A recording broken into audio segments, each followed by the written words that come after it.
তৎকালীন হেফাজতে ইসলামের যে সংগঠন তাদের পক্ষ থেকে বিভিন্ন ব্লগার বা বিভিন্ন অনইসলামিক কার্যকলাপের প্রতিবাদে তারা ঢাকায় একটা অবস্থান কর্মসূচি ঘোষণা করেছিলেন। সেই অবস্থান কর্মসূচিটা ছিল যে আমরা অভিযোগ থেকে যেটা পেয়েছি যে সেই অবস্থান কর্মসূচিটা ছিল যে ঢাকার যতগুলা এন্ট্রি পয়েন্ট আছে সেই এন্ট্রি পয়েন্টগুলোতে তারা অবস্থান কর্মসূচি ঘোষণা করেছিলেন। তো সেইটা তৎকালীন সরকার শেখ হাসিনার নেতৃত্বাধীন যে সরকার ছিলেন তারা এটাকে বাধা দিয়েছিল। তারা পরবর্তীকালে মতিঝিলে যেটা শাপলা চত্বর সেই জায়গায় তারা একটা অবস্থান কর্মসূচির জন্য সরকারের অনুমতি চেয়েছিল। সেই অনুমতিটা প্রথমে সরকার দিতে চায়নি। পরবর্তীতে 11টার দিকে বা 11টার কিছু সময় পরে শাপলা চত্বরে অর্থাৎ মতিঝিলে তাদেরকে একটা সমাবেশের অনুমতি দেয়। আমি ফ্যাক্টসটাই বলি। তো সেইখানে তারা যখন ওখানে সমাবেশ করতে আসে তখন আওয়ামী লীগ কার্যালয়ের সামনে যখন আসে গুলিস্তানে, তখন কিন্তু তারা একটা পুলিশ এবং তৎকালীন আওয়ামী লীগের একটা হামলার শিকার হয়। সেখানে একজন নিহত হয়েছিল, আপনাদের মনে আছে হয়তো। এবং পরে এটারই ধারাবাহিকতায় কিছুক্ষণ পরে আরও 2 জনের নিহত হওয়ার ঘটনা ঘটে।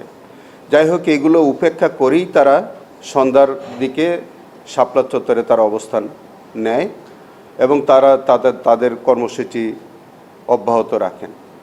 কর্মসূচি অব্যাহত থাকা অবস্থায় কিন্তু পুলিশ এবং আওয়ামী লীগের কর্মীদের দ্বারা তারা হামলার শিকার হয়েছিল। কিন্তু তাদের অনুষ্ঠানটা লাইভ ব্রডকাস্ট হচ্ছিল। মধ্যরাতে অর্থাৎ 2:30 দিকে আপনার তাদের ওই সমাবেশের উপরে অতর্কিত হামলা চলে। বলা রাখা ভালো, 2:30 আগেই কিন্তু প্রায় 18 থেকে 20 জন লোক কিন্তু হতাহতের ঘটনা ঘটে এবং যখন মধ্যরাতে আবার হামলার শিকার হয় তখন আরও হতাহতের ঘটনা ঘটে। এই সব মিলিয়ে শাপলা চত্বরে আমাদের এই পর্যন্ত তদন্তকারী কর্মকর্তার যে তদন্তে যেটা উঠে এসেছে, এই পর্যন্ত শুধু শাপলা চত্বরের বা ঢাকার মধ্যে 32 জনের নিহত হওয়ার ঘটনা ঘটেছে। এই 32 জনের পরিচয় আমরা শনাক্ত করতে পেরেছি। এর মধ্যে কয়েকজনের পোস্টমর্টেম রিপোর্ট হয়েছে, অনেকের পোস্টমর্টেম রিপোর্ট হয়নি, কিন্তু তাদের কবর এবং তাদের পরিবারের সদস্যদের সাথে আমাদের তদন্ত সংস্থার লোকজনদের যে কথাবার্তা, তাতে করে এই 32 জনের আইডেন্টিফিকেশনটা আমরা নিশ্চিত করা সম্ভব হয়েছে। পরের দিন নারায়ণগঞ্জে সেখানে কিন্তু আপনার আরও প্রায় 20 জনের মতো নিহত হওয়ার ঘটনা ঘটে। সেই 20 জনের পরিচয় আমরা শনাক্ত করা সম্ভব হয়েছে ইতিমধ্যে, তাদের হয়েছে। এটা পরের দিন এবং একই দিন আপনার চট্টগ্রামেও 5 জন কিন্তু নিহত হয়েছিল, কুমিল্লাতে 1 জন নিহত হয়েছিল। সব মিলিয়ে আমরা এই পর্যন্ত প্রায় 58 জনের নিহত হওয়ার ঘটনা আমরা শনাক্ত করতে পেরেছি, তাদের পরিচয় আমরা পেয়েছি। কয়েকজনের পোস্টমর্টেম রিপোর্ট তৎকালীন সময় হয়েছে, অধিকাংশ হয়নি, এবং তাদের পরিবারের নিহতদের পরিবারের সদস্যদের সাথে কথাবার্তা হয়েছে সব কিছু। ইতিমধ্যে আমাদের তদন্ত কাজ প্রায় শেষ পর্যায়ে। আমরা আসামিদের নাম তদন্তের স্বার্থে প্রকাশ করা সম্ভব হচ্ছে না। আপনারা জানেন ইতিমধ্যে কয়েকজন আমাদের তৎকালীন পুলিশের আইজিপি উনি গ্রেফতার আছেন এই কেসে। আরও সরকারের যিনি একদম সুপিরিয়র কমান্ড যিনি দিয়েছেন, সরকার প্রধান থেকে শুরু করে তৎকালীন বাহিনী প্রধান, কমিশনার, পুলিশ কমিশনার সহ অনেকেই এটার সাথে জড়িত থাকতে পারে, যাদের নাম আমরা তদন্তের সাথে এখনই প্রকাশ করছি না। তবে আমাদের এই মামলাটির তদন্ত কাজ প্রায় 90% আমাদের সমাপ্ত হয়ে গেছে। আমাদের কিছু এক্সটেন্ডেড ওয়ার্ক আছে, সেটা আমরা করে যাচ্ছি। সেটা চট্টগ্রামে আমাদের কিছু ফার্দার ইনভেস্টিগেশনের কাজ আমাদের চলতেছে।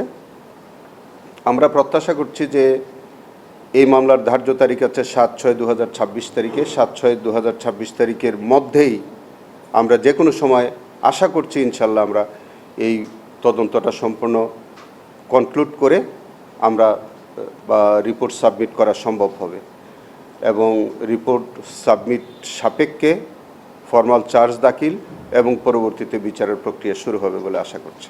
এবং যেসব হেফাজতে ইসলামের সদস্যরা যারা এই মানে খুনের শিকার হয়েছেন প্রত্যেক পরিবারের সদস্যদের বক্তব্য আমরা নিয়েছি। অতএব প্রত্যেকের এই মানে নিহত হওয়ার পক্ষে আমাদের পর্যাপ্ত সাক্ষ্য প্রমাণ আমরা পেয়েছি। সব আইন শৃঙ্খলা বাহিনীর গুলিতেই যা উঠে আসছে, এর বেশি আর আমরা কিছু বলছি না। তবে নিশ্চয়ই আইন শৃঙ্খলার বাহিনী আছে, আওয়ামী লীগ এই সংগঠন জড়িত আছে, সরকার জড়িত আছে এর মধ্যে।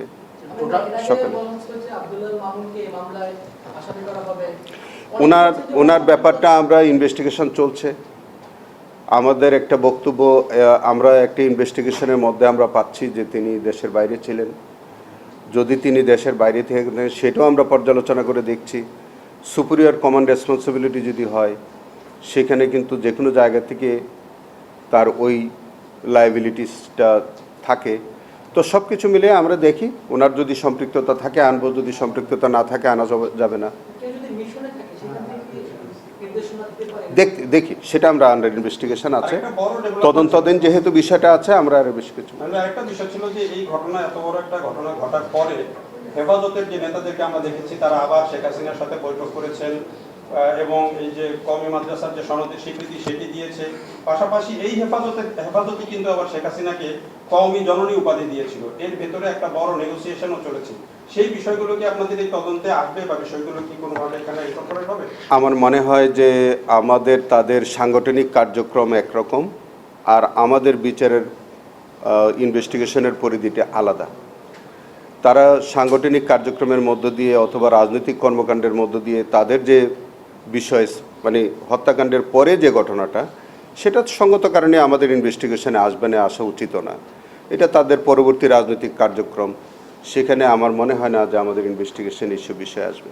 তৎকালীন সরকারের উদ্দেশ্য ছিল যে এই ইসলামিক এই গ্রুপটাকে বা এই সংগঠনটাকে হয়তো একেবারেই নিধন করে দেওয়া এরকম থাকতে পারে এবং তিনি হবেন সেটা হবেন। তিনি তার সংশ্লিষ্টতা আমরা পেয়েছি এবং অন্যান্য বাহিনী প্রধানদের সংশ্লিষ্টতা আছে। যাদের সংশ্লিষ্টতা আছে আমরা সবাইকে নিয়ে আসবো। আছে, তিনি তো প্রত্যক্ষভাবে জড়িত ছিলেন, তিনি তো উপস্থিত ছিলেন, তার সম্পৃক্ততা আছে। যাই হোক, আমি এর বেশি আর আপনারা আমার কাছ থেকে না নেন, এর বেশি আমি আর কিছু না নেই। আমাদের তদন্তে প্রভাবিত হয় এমনটা না বলি। একটা নির্দিষ্ট জায়গায় একটা সমাবেশকে কেন্দ্র করে এটা কি মানবতা বিরোধী অপরাধের সিস্টেমেটিক কেন নয় বলেন? মধ্যে পড়ে।